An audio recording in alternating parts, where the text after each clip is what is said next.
Hello everyone, today we are going to study about the chapter Gender, Religion and Caste. This is a chapter of NCERT book class 10th Civics. So let's start it. The chapter is based on gender, religion and caste. Firstly, we have to study about gender. In this chapter, we are going to study about how gender, religion and caste play the important role in our society and also in politics also. So let's start from gender and politics. There is a glossary and here is given the one definition that what is sexual division of labor. So a system in which all work inside the home is either done by the women of the family or organized by them through the domestic helpers. A work which was been done by some people, that like whether the man or woman, but all the family by which they are organized them, and either by men or either by women, but of the family part members or domestic helpers also. So this is a division of labor, of sexual division of labor, in which male and female are both involved. Now let's study about gender and politics. So in gender division trends to be understood as natural and unchangeable. This is a type of a system which are in our still exist in our society, that is the gender inequality and other things that we are still established in our society only, and this is sometimes unchangeable. Some things are changes in our society, but some things are still there and they're like to be not changed for at all at any time. And also there has been thinking that the women are only meant for cooking, cleaning, washing clothes, tailoring, looking after children, etc. Here is also given this things in the paragraph only, that जो जितने भी women हैं वो क्या है, हम लोगों की सोसाइटी में एक माइंड सेट है कि जितने भी वुमेन है वो किस चीज़ के लिए बनी है, तो कुकिंग के लिए बनी है, क्लीनिंग के लिए बनी है, वॉशिंग कपड़े धोने के लिए, या जितने भी घर के काम है वो किसके हमारे माइंड में स्टैब्लिश्ड है। ये एक टाइप ऑफ हमारी थिंकिंग है या कि हम वुमेन जो है वो क्या किस इन्हीं सब चीज़ों के लिए बनी हुई हैं, और जो मैन है वो आउटसाइड के जितने भी हैवी वर्क्स हैं वो करने के लिए बने हुए हैं या बाहर के काम करने के लिए बने हैं। ये हमारी सोसाइटी में स्टिल है। हम कभी ना कभी ये चीज़ सोचते हैं, क्योंकि हमारे बचपन से ही हमें ये चीज़ देखने को मिलता है कि वुमेन जो है वो शुरू से घर का काम करती हैं, जबकि ऐसा नहीं है। ऐसा कुछ भी नहीं है कि जो वुमेन है वो बाहर का काम नहीं कर सकती हैं। स्टिल अभी अब करती हैं औरतें, ऐसा नहीं है, लेकिन स्टिल कुछ चीज़ें हैं, कुछ थिंकिंग है जो वुमेन्स को आज भी पीछे बैक करता है। हमारे सोसाइटी के कुछ रूल्स रेगुलेशन जो कि जिसका कोई मीनिंग तो नहीं है, but they are still followed in our society. For this only, women are paid lesser as compared to men for the same work. Women जो है वो उन्हें कम पे किया जाता है मैन के कंपैरिजन में, क्योंकि ऐसा लगता है कि जो मैन है वो ज़्यादा काम करते हैं, हैवी वर्क्स के लिए हैं, और उनकी हायरकियल सोसाइटी दी जाती है, मैन को हायरकियल पोजीशन दिया जाता है, वुमेन से ज़्यादा दिया जाता है उसी काम के लिए. A person who believes in equal rights and opportunities for women is known as feminist. A person कोई भी हो जो अगर whether it is a women और man, it is not matter, अगर वो वुमेन के लिए या इक्वल राइट्स के लिए बोल रहा है या उसी चीज़ में बिलीव करता है, तो वो क्या है, फेमिनिस्ट. उसे हम क्या कह सकते हैं, फेमिनिस्ट कह सकते हैं. Patriarchal society, women for discrimination. बहुत सारी हमारी पैट्रियार्कियल सोसाइटी में वुमेन्स को बहुत ज़्यादा डिस्क्रिमिनेशन फेस करना पड़ता है बहुत अलग अलग तरीक़ों से. जैसे कि the literacy rate among women in only 54% as compare with 76% among man. And also parents prefer to spend their resources for their boys' education rather than spending equally on their sons and daughters both. हमारी society में क्या होता है कि जो literacy rate है वो women का सिर्फ 54% है कंपेयर 76% ऑफ मैन. और पेरेंट्स भी हैं वो भी क्या प्रेफर करते हैं कि जो उनके सन या उनके जो सन हैं वो अगर उनकी एजुकेशन पे उनको स्पेंड करना है, और अगर उनके पास अपने एक ही चाइल्ड को पढ़ाने के लिए पैसे हैं, तो वो ज़्यादा वो करेंगे, प्रेफर करेंगे कि वो अपने सन को पढ़ाएं. अपनी डॉटर को पढ़ाने के बजाय वो अपने सन को पढ़ाना ही प्रेफर करेंगे. और वो सोचते हैं, पेरेंट्स क्या सोचेंगे कि हम इक्वली ना स्पेंड करें अपने सन पे, ज़्यादा उसकी रिसोर्सेज को ज़्यादा प्रोवाइड करें बॉयज़ को और डॉटर्स को नहीं करें. And also the second point also has been there, that the proportion of women among the highly paid and valued job is still very small. जो proportion है women का wages में या जॉब्स के वैन में वो भी अभी भी वैल्यूज़ उसकी कम है। अगर कोई सेम पोजीशन पे बॉय भी वर्क कर रहा है, कोई मैन भी वर्क कर रहा है, कोई वुमेन भी वर्क कर रही है, तो उसको ज़्यादा वो स्पेशलिटी किसको दी जाती है, मैन को दी जाती है हमारी सोसाइटी में। In almost all fields of work from sports and cinemas to factories and fields, women are paid less than men even when both do exactly the same work। जैसे कि मैंने आपको पहले बताया कि जो वुमेन्स होती हैं सेम फील्ड में काम करती हैं, लेकिन एक हमारी सोसाइटी में हायरकियल पोजीशन मैन को दी जाती है। इसीलिए वुमेन कितनी भी किसी भी फील्ड में हो, वो सिनेमा से बिलोंग करती हो, फैक्ट्रीज, किसी भी फील्ड से बिलोंग करे, वुमेन मैन को कम समझा जाता है वुमेन को मैन से, जबकि सेम वर्क दोनों करते हैं। इसीलिए द इक्वल वेजेस एक्ट और also equal remuneration act which was established in 1976, this act provides equal wages should be provided to equal work. इस वेज से हमको क्या होता है कि जो जितने भी कोई भी हो, मैन हो, वुमेन हो, कोई भी हो, उसको इक्वल वेजेस प्रोवाइड किया जाएगा उसके इक्वल वर्क के हिसाब से, ना कि किसी को कम ना किसी को ज़्यादा। तो ये इंपॉर्टेंट है कि कब which was the act was name पूछ सकता है, that is the so that act is equal remuneration act which was established in 1976, it also given in this here. Now the second point, next point is parents prefer to have sons and find ways to have the girl child aborted before she is born. Such sex selective abortion led to decline in child sex ratio। ये important है, इसको समझना है थोड़ा सा, कि ये है कि पेरेंट्स जो ज़्यादा प्रेफर करते हैं क्या, कि उनके सन हो, उनके बेटे हो, ना कि बेटियाँ। और वो लोग ये भी सोचते हैं, ट्राई करते हैं कि वो चाइल्ड को, जो भी गर्ल चाइल्ड होती है, उसको अबॉर्ट करा देते हैं उसके बॉर्न से पहले ही। तो ऐसे सेक्स को सेलेक्ट करने वाले सेलेक्टिव चीज़ को ये क्या करता है, चाइल्ड सेक्स रेशियो को क्या करता है, डिक्लाइन करता है। So first of all sex ratio क्या होता है, जितने भी मैन वुमेन के कंपैरिजन में ये इकोनॉमिक का टर्म है, that sex ratio. So this is the number of children born per thousand, the number of female child born in particular year per thousand boy और 1000 man. This is called sex ratio, in which अगर ऐसा होगा तो क्या होगा कि जो man है वो बॉयज़ ज़्यादा हो जाएंगे और वुमेन कम हो जाएंगी। तो ऐसा भी हो सकता है कि बहुत सारे लोगों की वेडिंग्स ना हो, ऐसा चीज़ें भी हो सकती हैं। So let's this is the thing here given, this is also given that अगर कि पेरेंट्स क्या करते हैं, वो प्रेफर करते हैं कि सन ही हो उनकी, गर्ल चाइल्ड ना हो। और उससे क्या करते हैं, गर्ल चाइल्ड को अगर उनको पता लगता है कि अगर गर्ल चाइल्ड है तो उसको पहले बॉर्न से पहले ही उसको क्या कर दिया जाता है, अबॉर्शन करा दिया जाता है। सो एंड ऑल्सो बहुत सारी चीज़ें हैं जो वुमेंस को फेस करनी पड़ती है, like womens are not safe even within their own home from beating, harassment and other forms of domestic violence. Domestic violence से अलग अलग तरीक़ों से वुमेन को डॉरी के केसेस में, अदर चीज़ों, हमने बहुत सारी केसेस देखे हैं, सुने हैं, अपने सोसाइटी में बहुत सारी चीज़ें होती हैं कि क्या होता है कि लोग जो हैं वो वुमेंस को अलग अलग तरीक़ों से वायलेट करने की कोशिश करते हैं, बीटिंग हो, हरेसमेंट हो और अदर तरीके से डोमेस्टिक वायलेंस से। अब स्टेप्स क्या लेते हैं हम लोग इसके ऊपर, ये भी दिया हुआ है यहाँ पे, डैट की steps, what are the steps taken. So first step is taken that anti dowry laws has been implemented. So anti dowry laws means what, दहेज देना है ना लेना है, this is a law that has been implemented by which no one taken, this is illegal to take the dowry from anyone. Okay, now second is selective sex abortion have been declared illegal।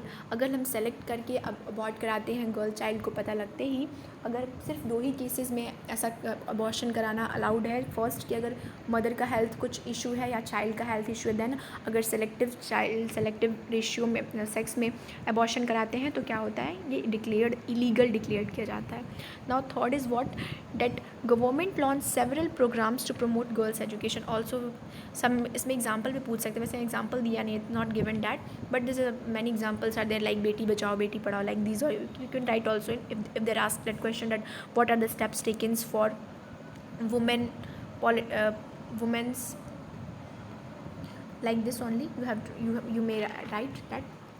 Now the next is what, some strict laws has been also taken against domestic violence, that if you violate the women's and harass the women's, then the strict laws are also being made for against domestic violence. Now same in local government also, 1/3 of the seats are reserved for the women's for in government, local government also 1/3 reserved seats are been there. Now we will see the religion, communalism, and politics. First is religion.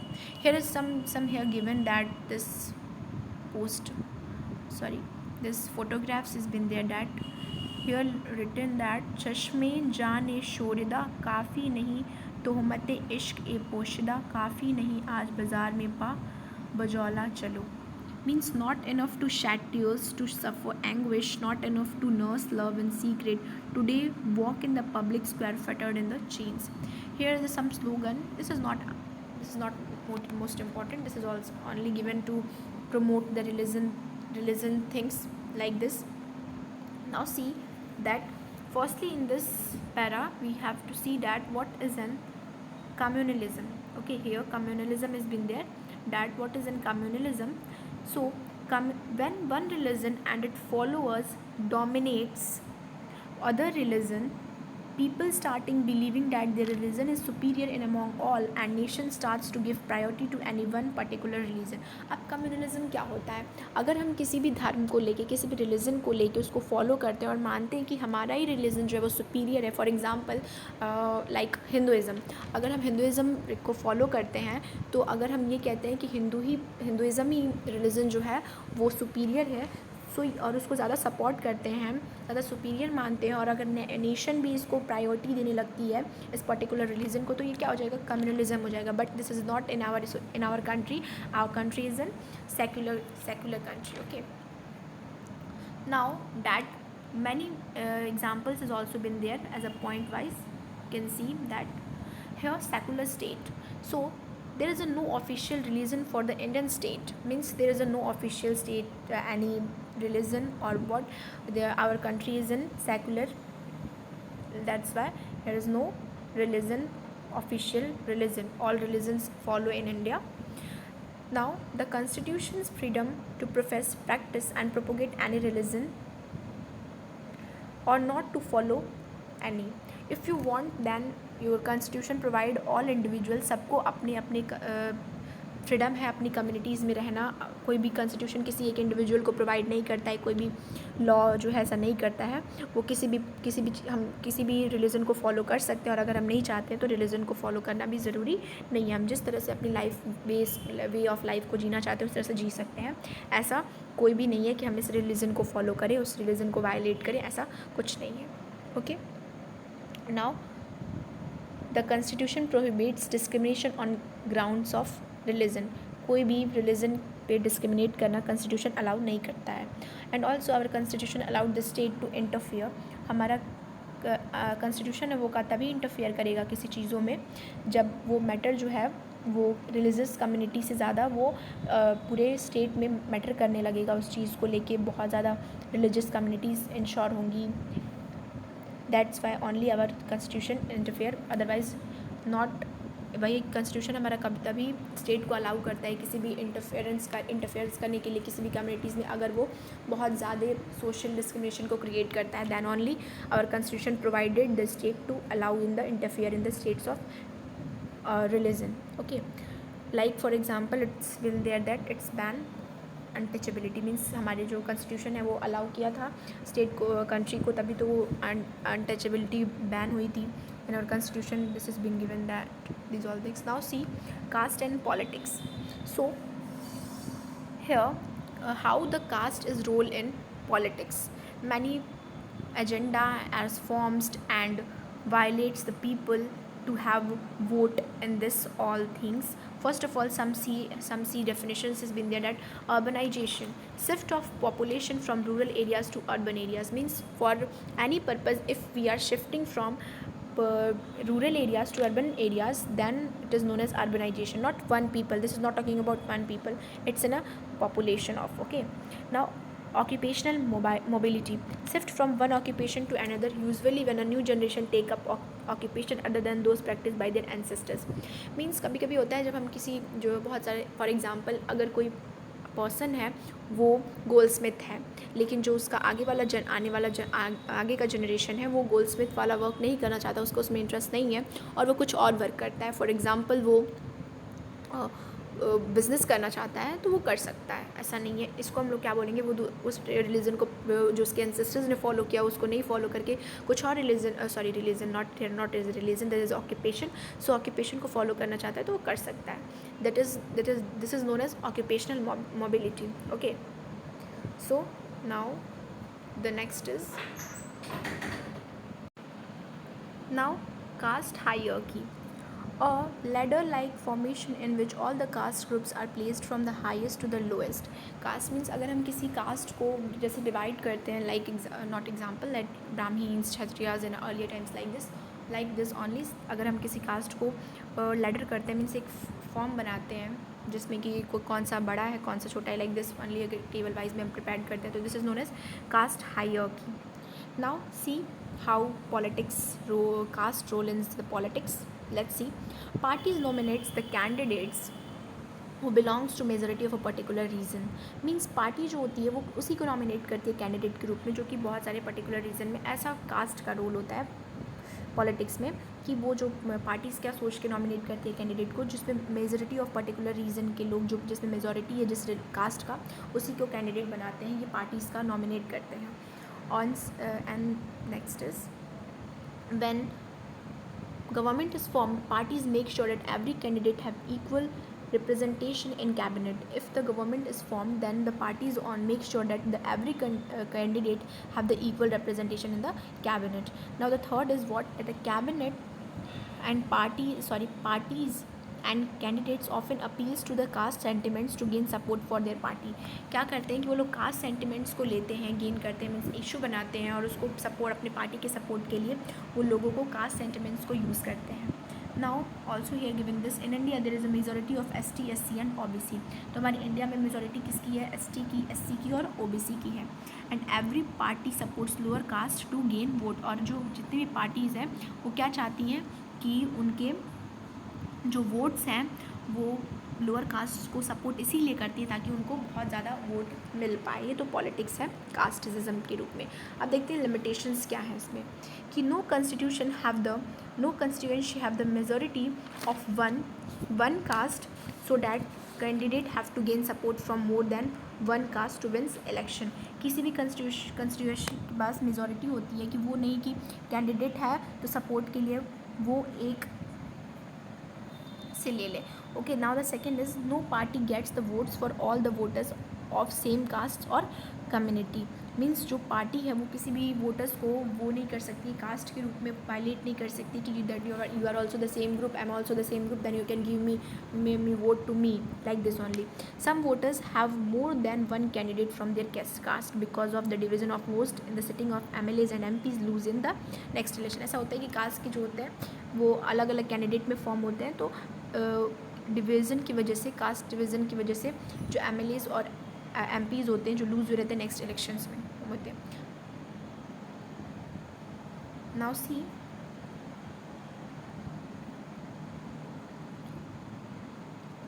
How the politics plays in the caste system only. Parties to influences the caste system and caste identities. Politics जो होता है वो बहुत ज़्यादा caste system को influence करता है. Caste groups tries to become bigger by incorporating with its neighboring caste or subcaste which earlier excluded from it. And caste group जो होता है वो शो करने में लगा रहता है कि जो भी जितने भी उसके सब कास्ट्स हैं वो एक्सक्लूड हुए थे पहले उसको अपने नेबरिंग कास्ट्स को भी सपोर्ट करते हैं. Various caste groups are required to enter into a coalition with other caste और कम्युनिटीज़. इस तरह से बहुत सारे कास्ट जो होते हैं वो रिक्वायर्ड करते हैं, कोएलिशन फॉर्म करते हैं और कम्युनिटीज़ फॉर्म करते हैं. कि जो भी ऐसे ये सब पॉलिटिक्स होती हैं लोगों की कि एक कास्ट से कैसे वो गेन किया जाए वोट्स को. like only new kinds of caste groups like backward and forward caste groups are formed also. And how could be this politics will be casteism, religion, and how can we this change, then what are the steps should be taken. So the steps should be taken that to better education structure, that whenever the people are study about the knowledge, if they have knowledge, then only the society has been going to be changed only. Now urbanization and economic development, jobs and awareness होगा, लोगों के पास पता होगा उनको जानकारी होगी चीज़ों की, तभी तो वो चीज़ों से केयरफुल रह पाएंगे. अगर हमारे पास इकोनॉमिक डेवलपमेंट होगा तो चीज़ों को हम नॉर्मली देख पाएंगे, ना कि हम अपने पैसों की वजह से किसी और कास्ट पे, मतलब अगर हमें अगर कोई पसंद नहीं है लेकिन फिर भी अगर हमसे बहुत ज़्यादा उससे गेन है, या फिर भी हम अगर हमें पैसों की वजह से हम उसको वोट दे रहे हैं, कुछ भी केस हो सकता है। सो अगर हमारे पास इकोनॉमिक डेवलपमेंट होगी तो हमें ऐसी चीज़ों को करने की ज़रूरत नहीं पड़ेगी। अर्बनाइजेशन की चीज़ों को मीन्स हम अपने स्टेट को, अपनी कंट्री को डेवलप करते रहें। लाइक दिस ओनली अवेयरनेस रहनी चाहिए, एजुकेशन स्ट्रक्चर अच्छा होना चाहिए। Like these are the steps should be taken. So this is a short summary of this chapter, that is gender, religion and caste. Hope you understand all the topics.